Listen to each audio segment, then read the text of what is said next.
The Lord, even the most mighty God, hath spoken and called the world from the rising up of the sun unto the going down thereof. Good morning, welcome to this new day. We've been thinking this week about living a grounded life, a life lived close to the ground. And you can see that I am particularly close to the ground this morning.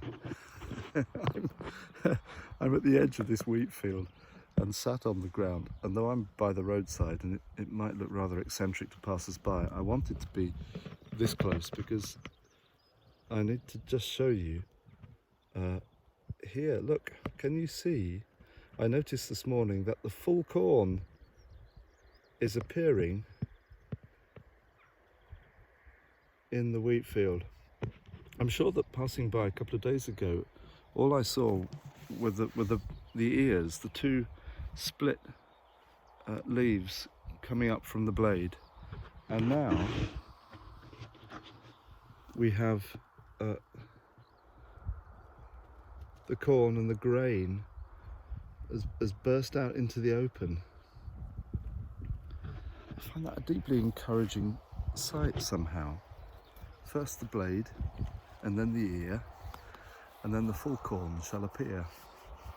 When I first started walking these lanes back in March, the fields were brown and barren, this one too, and gradually the land has changed. Change in the countryside takes place almost imperceptibly.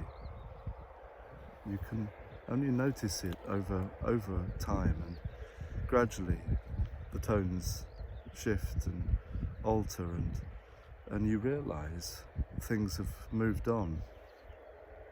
It is a consoling thing. It's one of the main ways in which the Bible describes the growth of the things of the Spirit, for which patience are required.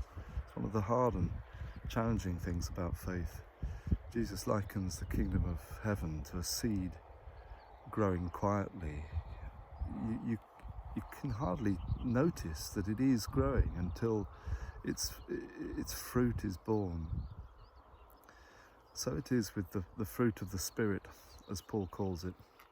These qualities of life that we long to see in the world, in our communities and in ourselves most of all. St. Paul lists 9 of them: love, joy, peace, goodness, patience, faithfulness, gentleness, kindness, self-control. Is that all of them? These wonderful things. And often we look at our life and it can seem a bit fruitless. And we wake up in the morning and think, oh, here we are again, not much has changed. But the assurance for those who follow Christ is that the Holy Spirit is growing these things quietly and steadily within us. So whatever change you long to see in your life this day, I pray that you may have eyes to see it in good time, and the patience to bear with things as they are until the land changes, until the full corn of God's blessing appears. May He bless you as you go to ground.